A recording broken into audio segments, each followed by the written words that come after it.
It's another battle for the Aggies, and the KSL Sports Zone has it covered. The Aggies head to California for a chance to get bowl eligible against Fresno State. Your home for all the play-by-play coverage of Aggie football is right here on 97.5, the KSL Sports Zone. You're locked on to JJ and Alex on 97.5, the KSL Sports Zone. Oh, I know we got Sucks to Be You coming up a little bit later, but Antonio Brown's face just popped up on the screen. Could be facing 30 years in the clink. Oh, boy. That's not a fine for taking your shirt off at the football game kind of. No, that's real life, man. That's hard. So, keep our eye on that one. Awkward. Hey, but in the meantime, let's kick off the hours we always do with the cut. We'll jump in right here. Let's get to some of the finer points of this BYU versus TCU win down at LaVell Edwards Stadium for Kalani and his guys. Bouncing back after taking their first loss of the season at Texas Tech. They were not able to bounce back last year. Their two losses were 2 games in a row after they had started off hot at a 9-0 start. Now, 9-1 going to Cincinnati. How's that thing going to work out? Let's get things kicked off here, right here with the cut, top of the program. It's time for the biggest story of the day. This is what made the cut with JJ and Alex on 97.5, the KSL Sports Zone. Doug Smith brings you this portion of the program, an incredible selection of Kia, Subaru, Chevy, Jeep, Dodge, or Ram, and now Mitsubishi. Nobody knows cars like Doug. American Fork, Spanish Fork, and in Linden for the Doug Smith dealerships. JJ, BYU getting a blowout win over TCU. I thought it was not insignificant that BYU was able to hold TCU to not score that last time down the field. With all these youngsters on the field whose names are not being called that often, but for your backups who are going to be the future of this defense, that was one of the big things that Kalani talked about in his postgame was just how awesome it was to see these guys be able to – he's like, you don't hear their names very often because they're further down the depth chart, but – I thought that was just as big of a deal to be able to develop guys in that moment. BYU wins 44-13. You had a pick six. You had another interception by Faletau Satuala. That guy is having a freaking year. Yeah. And Tanner Wall's having a freaking year. That defense had a great game. And they stopped one of the better passing offenses in the country. On top of that, they were able to put up 44 points, and Bear was able to get himself to Big 12 Player of the Week honors. It was a great way to bounce back if you're a BYU fan, because now people go back to, hey, maybe they weren't fooling people.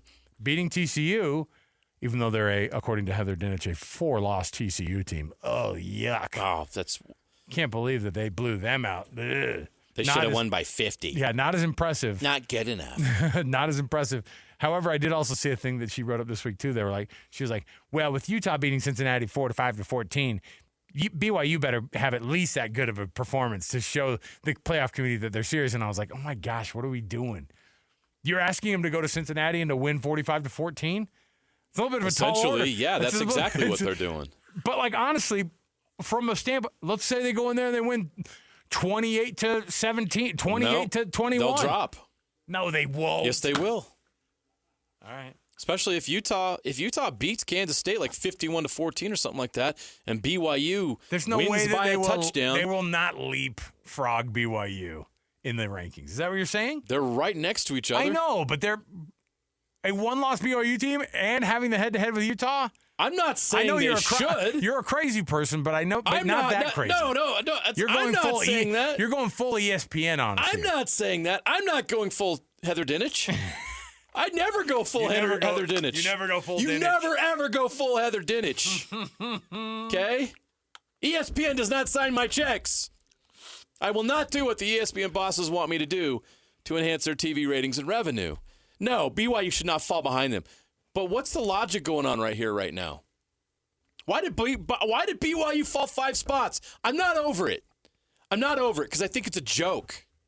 Last week. They got beat by a really, really, really good Texas Tech team. The metrics back that up. The metrics the committee says they're using. And they dropped BYU 5 spots for it. How far is Alabama going to drop? Tuesday. Are they going to drop 5 spots? I bet they don't. They lost at home to Oklahoma, but they're not going to drop 5 spots, are they? Of course not. So, while you're screaming at me about that observation, it's not far-fetched that if teams in this scenario are blowing a team out while another one struggles, that they could get leaped because they've told us they're taking this week by week, right?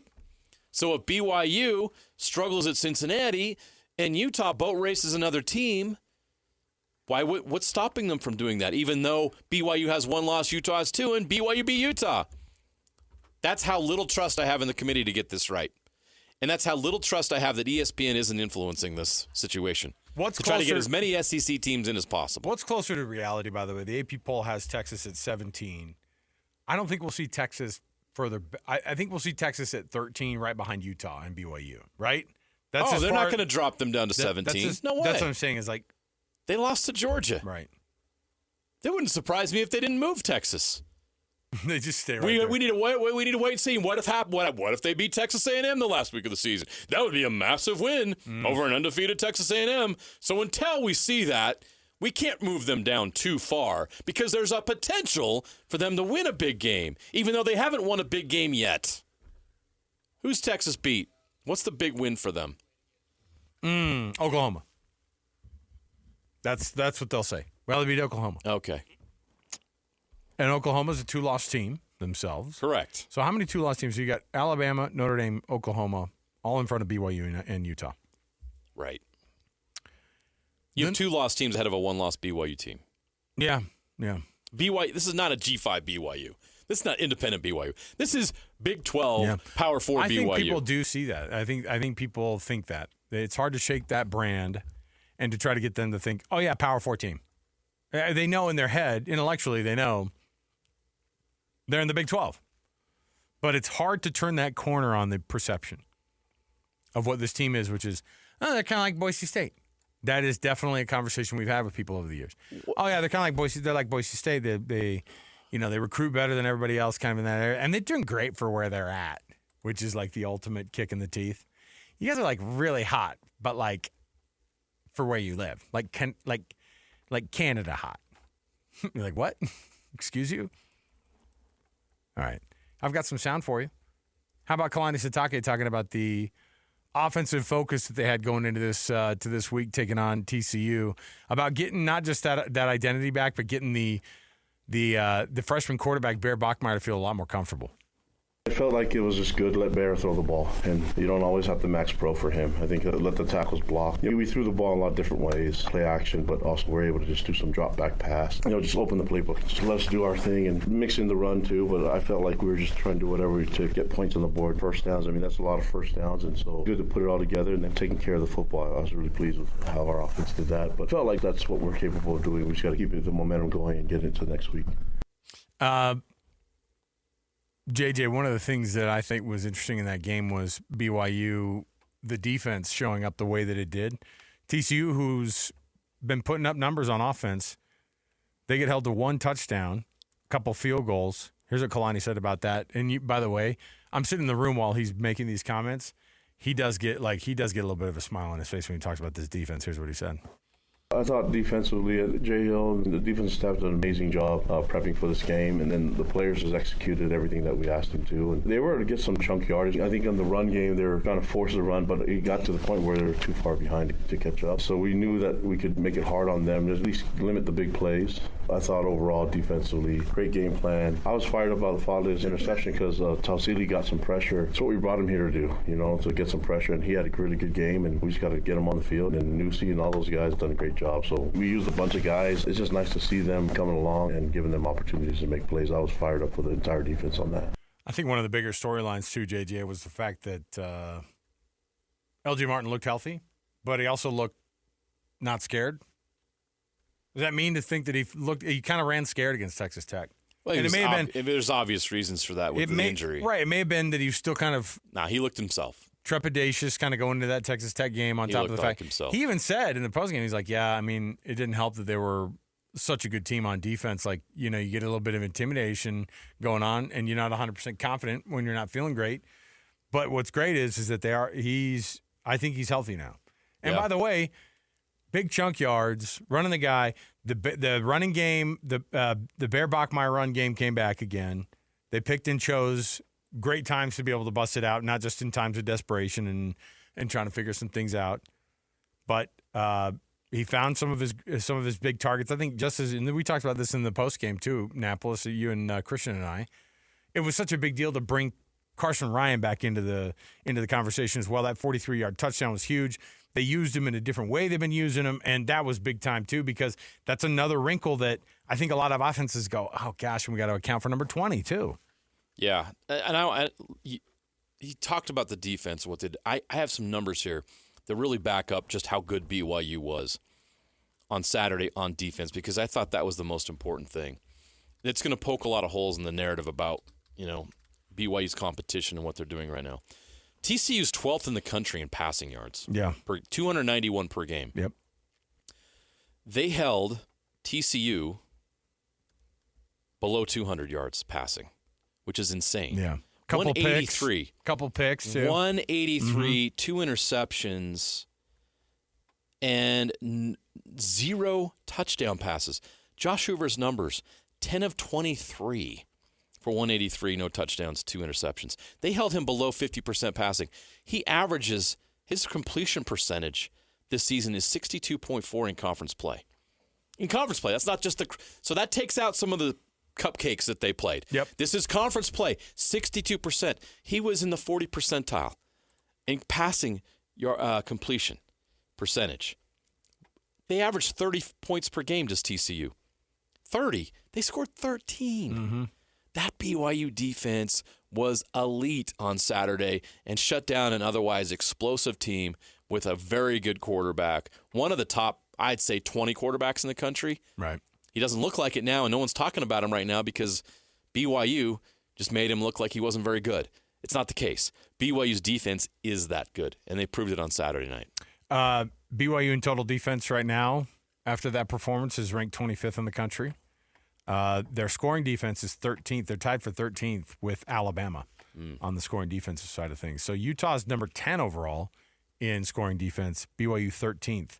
And then BYU in total defense is 25th and Utah's 35th. That's basically the yardage per game. And yeah, the 500. Utah took a big hit this weekend. Yeah, on the yardage. 580 or whatever it was that they gave up against Baylor. It's kind of crazy because you're like, look how many yards you gave up. And you won by 30 points. Who cares? Exactly. It's like, whatever. So, all right. Let me see here. We'll come back. More to go. 97.5 EKSL Sports Zone.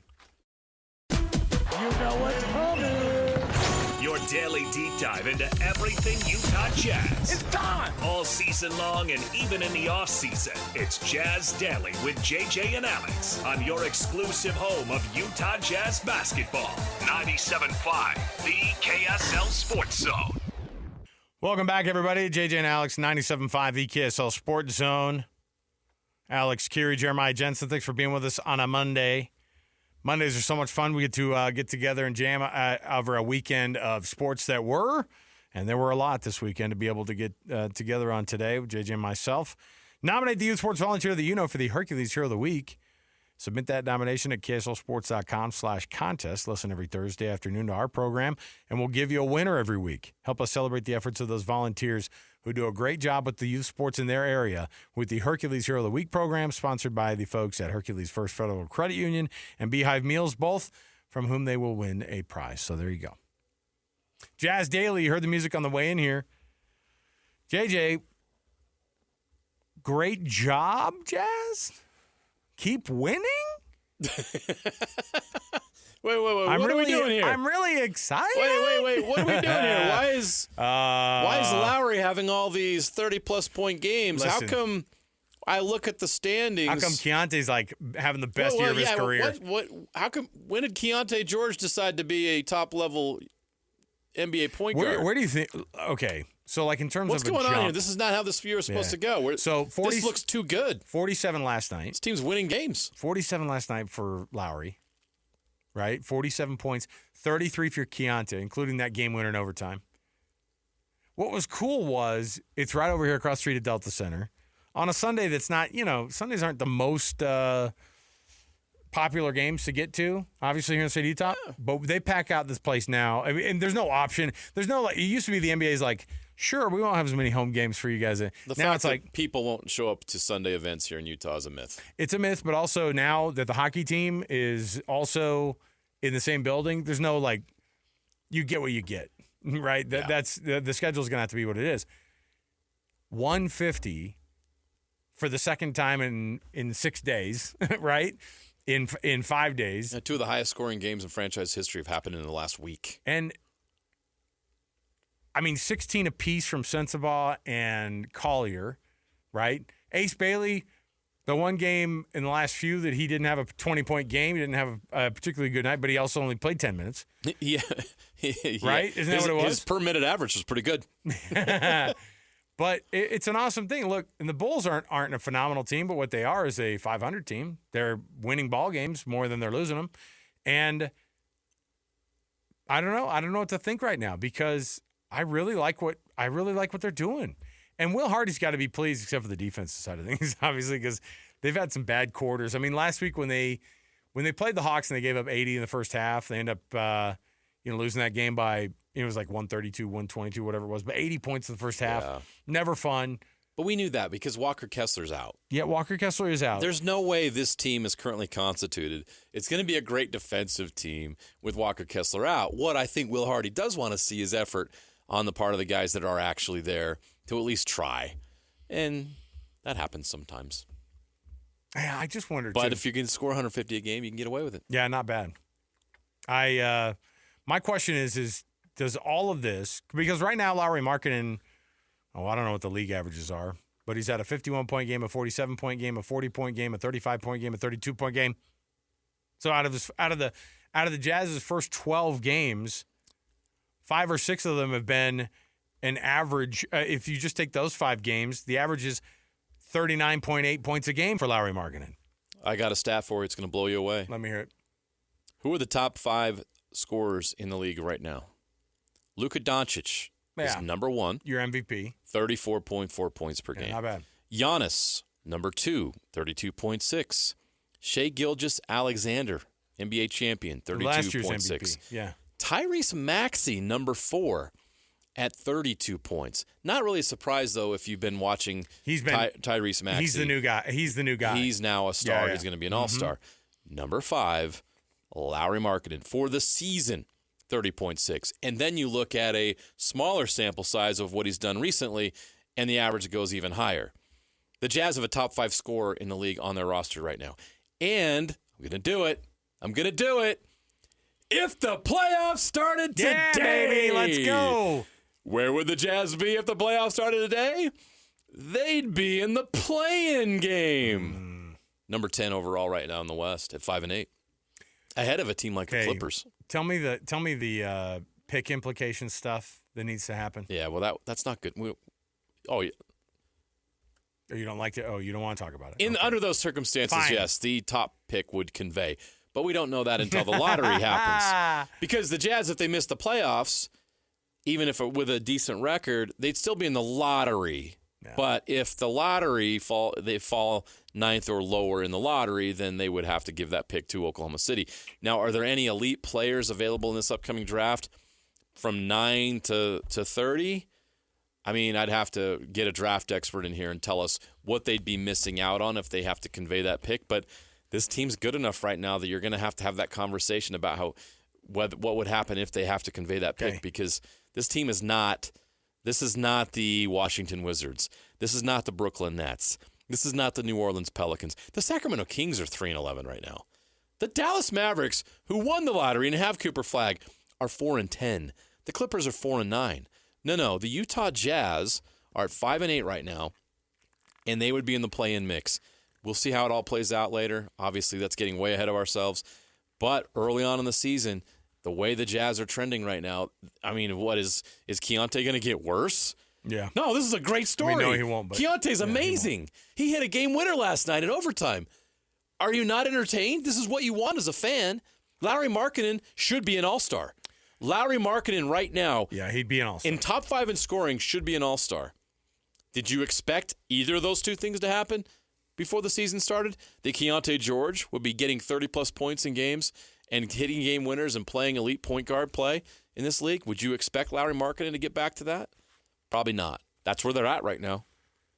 Bigger surprise, Keyonte George or Lauri Markkanen, what they're doing. Keyonte. We've already seen Lauri Markkanen be an all-star. That's not a surprise. Yeah, but 38 Keyonte he's George doing it, taking the next step in his career, becoming. I'm going to say the L word. Keyonte looks like a leader out there. Ugh. Nobody wants leadership. Keyonte George is becoming a leader. George. Hey, I want my future superstars. Is trying on defense. I want my future superstars without the burden of being a leader. Ugh. I want them to go out there and have no reservations, because you know what? The only person that exists on the court is them. I want them talking in third person. All right? That's what I want. I want Keyonte George to start talking about himself like Keyonte George played a good game tonight. That's what I want. Bring it back. It's coming. It's a crazy time though, because now what are they, 5-8? Yes, 5-8. And again, this team won 17 games last year. We've already won 5, and we are midway through November. So only 13 games in, 14 games in, and you're already 5 wins into the books here. So. Now the schedule gets tough here for the next 4. At the Lakers, home against Oklahoma City, home against the Lakers, at Golden State. Do I think they're going to win those 4 games? Probably not. Might go 1-3 though, 2-2. Come on. But they went through a stretch where they played Indiana, Atlanta, Chicago, and they won 2 of 3. Yeah. So there's going to be those stretches. Like they got a stretch coming up where they're playing the Brooklyn Nets. They're going to get those kind of wins. Sacramento's coming up again. We've already seen that before. So there's going to be stretches where they have success like this, but there's also going to be those tough patches that will make up for that. So I don't think the Jazz are a playoff team. But if you're a Utah Jazz fan, I'm telling you, check in on these games. Watch this team play. Consider going to the arena. They are fun. They are competitive. This is not the team last year. This is not the Jazz team last year that made you want to pull your eyeballs out because you couldn't stand what you saw. It's different this year. I wonder too if Walker was playing, then do you look at this and go, you know what? Chips fall wherever they fall. Let's just play basketball here, man. See what these guys can do. Get them to 38 wins. You know what I mean? Why not? All right. This week though, the Jazz tomorrow 8:30 down in Los Angeles, and then they come back home on Friday for a tilt against the Oklahoma City Thunder, the reigning NBA champs, coming to town for the first time this year on Friday. That's NBA Cup action, by the way, JJ. You didn't need to be told that. You already knew. We are all following it so closely. You already had it down. We have it marked on our calendars. You got that special thing up in the studio, so we all recognize when the NBA Cup games are. All right, we'll take a break. We'll come back. We've got more to go. Stay here, 97.5 VKSL Sports Zone. Basking in the sports misfortune of others to help make you feel just a little bit better about yourself. As JJ and Alex present, Yes, we got beat. We got beat badly. It Sucks to Be You. Oh, we always love to talk about the people who it sucks to be on a Monday. It's always easy to talk about people who had awesome weekends. But there's always just as much content of people who didn't have very good weekends because of the previously mentioned awesome weekends by others. So some are sad, some are happy. That's just part of it. Hey, by the way, the Rocky Mountain Chevy Dealer Strong Play of the Weekend. We give out money to Amazon. Amazon gift cards this time of year are amazing. These are what you want. You know why? Because you're already ordering a bunch of stuff off of there anyway. Might as well help yourself out. If you were listening to DJ and PK this morning, they, of course, gave out the Rocky Mountain Chevy Dealer Play of the Weekend. And if you can recite back to us what it was, just give us a call right now, 801-575-ZONE. That's 801-575-ZONE, 801-575-9663. And get yourself that Amazon gift card. Any clues there, Annapolis? Anything you want to give us? Oh, wow, that's aggressive. You gave it away. But you know what, though? I don't hate the effort on the Maybe he didn't give it away because you should have done there are multiple. Oh, yeah, you know what? Clever. Okay. You gotta. He didn't give it away after all. Gotta turn on your psychic skills through the phone. and see what producer Alex is gonna tell you is the winner. You know what? You should have done the Peter Griffin version of that song, by the way, the Family Guy version. That one's way more recognizable. It's much better. Hey, Hey, by the way, at Bellison Jewelry tomorrow is going to be Jake and Ben, their weekly conversation with the coach of Weber State football, on top of bringing you awesome deals on some jewelry locally made just for you, cherished for generations. It's Bellison Jewelry in Ogden, 1155 36th Street. That's where Jake and Ben are going to be tomorrow. So there you go. Sucks to be you. Sucks to be the Utah State Aggies who had to rely on the kicking game in overtime. They had a chance to win it after UNLV had missed their field goal in the first part of their first overtime, and instead it ends up being a loss for Utah State. They get, let me see. Oh yeah, they get the field goal the second time around, and then gave up from the second play of scrimmage in the second overtime a touchdown to UNLV, and then that was all she wrote. And now, what are they, 5-5 now? They got to get. They have a couple games left. One more win to get bowl eligible, but they're playing Fresno State and Boise State. Come on, Fresno State on the road. It's not going to be easy. It would be a shame for this team to fall short. That's why it was so heartbreaking. Yeah, Saturday to see them so close on the road against a really good UNLV team. Tough stretch, by the way. This last go schedule we knew was coming. Yep, and here it is, and it's tough that they missed that opportunity. Sucks to be the Lions, who, by the way, are kind of like the Kansas City Chiefs, who are also on the list of people it sucks to be, because you're looking and you're going, oh, where are you going to find some wins to be that team that we anticipated that you'd be this year? I'm going to do it again right now. If the playoffs started today, what do you got? Where would the Lions be? Not in it. No, really? They are eighth currently. No. Hold on a minute. The San Francisco Bears? 49ers at 7-4. Yeah, the stinking Bears. The stinking first place Chicago Bears. Wow. 7-3 right now. I have no idea how they're doing it because I think they're not good. They actually don't know either. But they are 7-3, ahead of the Packers, ahead of the Lions, and ahead of the Vikings, who are 4-6. Yes, the Detroit Lions, as good as they are, as talented as they are, would miss the playoffs today. Yeah, but my Seahawks would be in. They would be the 5 seed at 7-3. Let's go. Punch my ticket. Also sucks to be Jamar Chase, who said emphatically, I did not spit on that man. Oh, boy. I did not spit on that man. Probably not a good weekend to be pulling the Bill Clinton. Oh, sorry. Just saying. I'm going to leave it at that. So you follow that stuff way more closely than I do. I'm worried about you. I got you, though. But hold on a minute. I've never been around Bill. I have no idea what you're talking about. I will say this, though. No idea, but if I was, I do love the idea. I'd be great. I do love the idea of I've spit on a person. What? And it's like we have 78 different camera angles of you spitting on him. It's just like the state trooper in Texas this weekend. Oh my gosh, that guy. What a clown. He sucked for sure. I wonder if he told his supervisor. I don't know what you're talking about. I wouldn't push a player. Hold on, what now? So what happened? So describe to me what they said, because I got my side of the story too, boss. And then you're like, well, we saw it. You came up the tunnel because you wanted to be a dirtbag to this guy who obviously pulled up with like a weird hammy situation going into the tunnel. His teammate comes up to congratulate him, and this trooper comes through, bursts and goes, get the heck out of here. We don't mess with Texas. What I hate is that they ended up coming back and winning, and he probably was like, I tried, I intimidated him. Mm-hmm. But he was dismissed from his duties as well. Jamar Chase, though, you spit on the guy. He got suspended for a game. Yes, he got caught. Because we have it in full 4K, like slow motion. Spits right on him. And you know what, Jalen Ramsey? It wasn't one of those things like, I accidentally gleeked on you. It was like, oh my gosh. Gleeked. That's a lot of fluid coming out of his mouth on that spit. Straight up out of the 90s junior high reference. Can you gleek, bro? I can. I can't. I won't give a demonstration right now in front of the water guys. This is inappropriate. Post-COVID, you can't do something like that in the office. No. I would never. He was gleeking in the office. All right. We got to a weird spot in the show. How did we work gleeking into the show Well, today? we're going to bail ourselves out right here. We'll get more around the corner as well. We have tons to break down for you on a Monday. Stay with us, 97.5 VKSL Sports Zone.